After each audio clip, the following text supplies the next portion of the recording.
Hey everyone, hope you guys are doing well.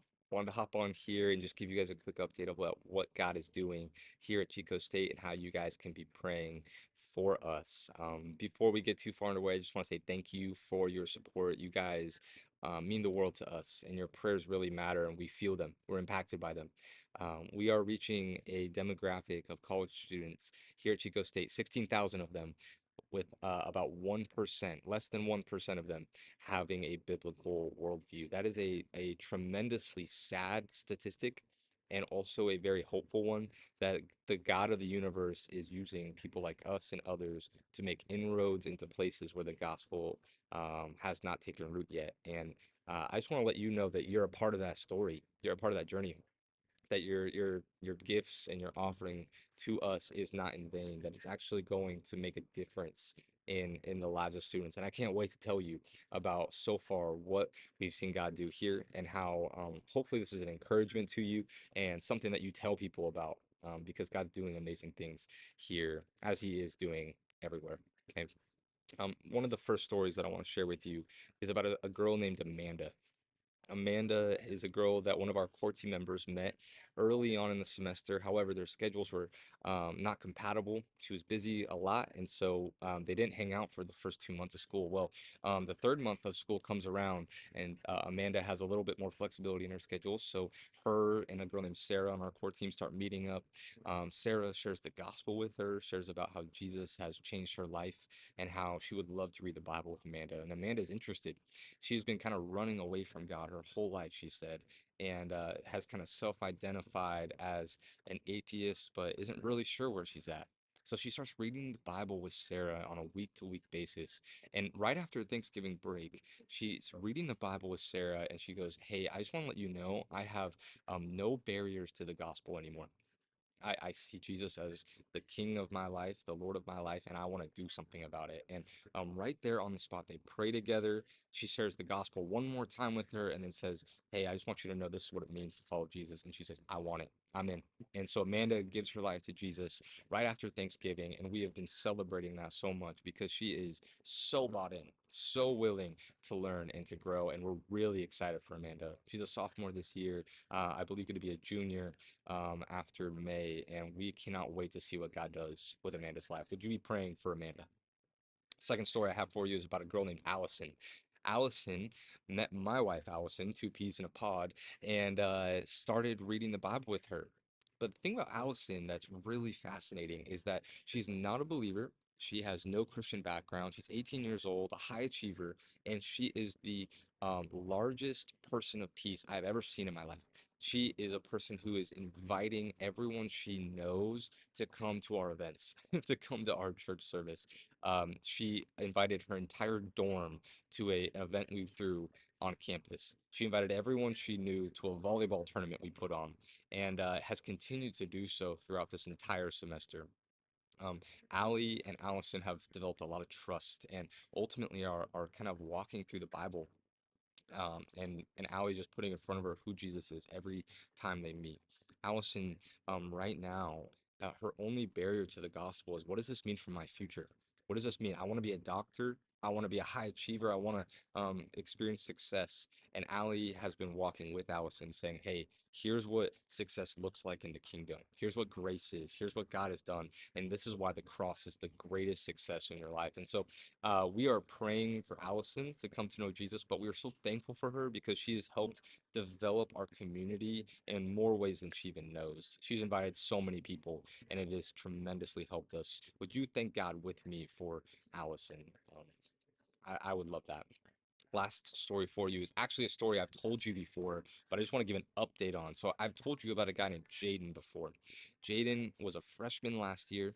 I discipled him all last year through hardship, but ultimately he never really gave his life to Jesus.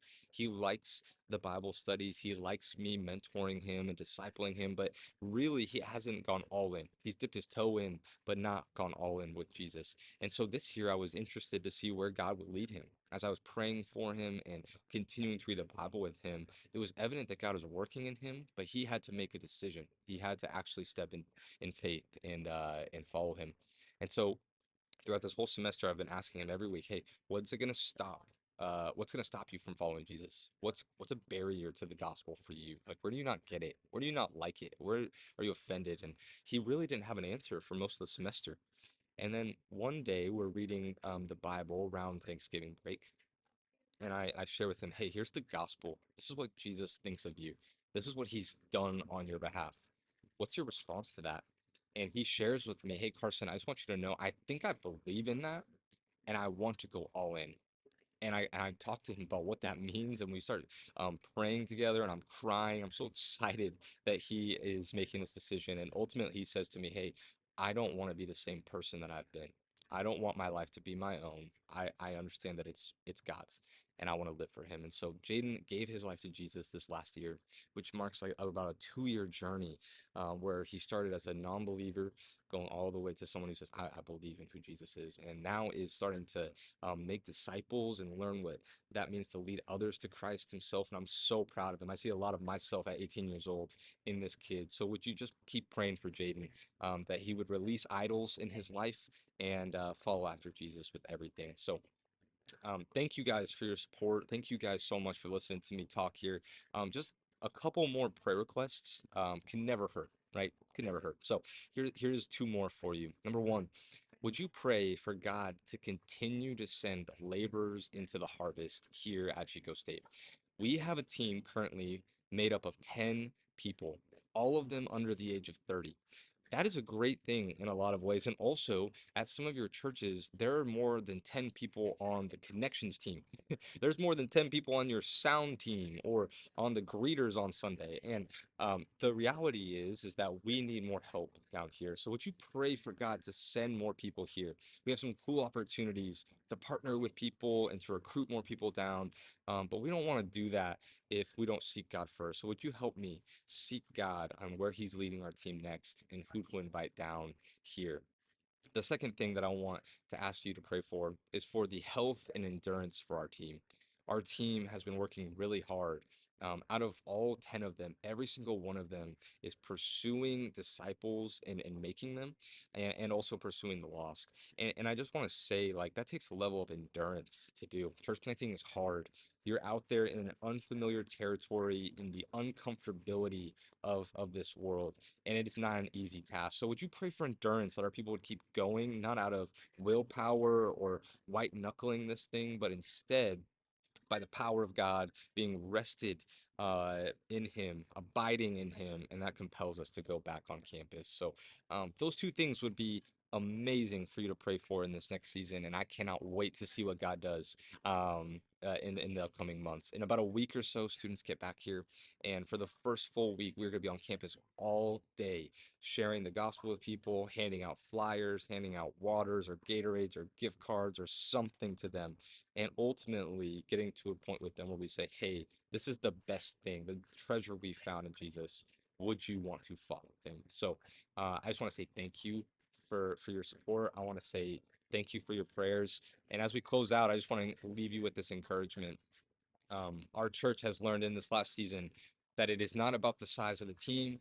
It's not about how efficient we are, how strategic we are. It's about the size of the God we follow.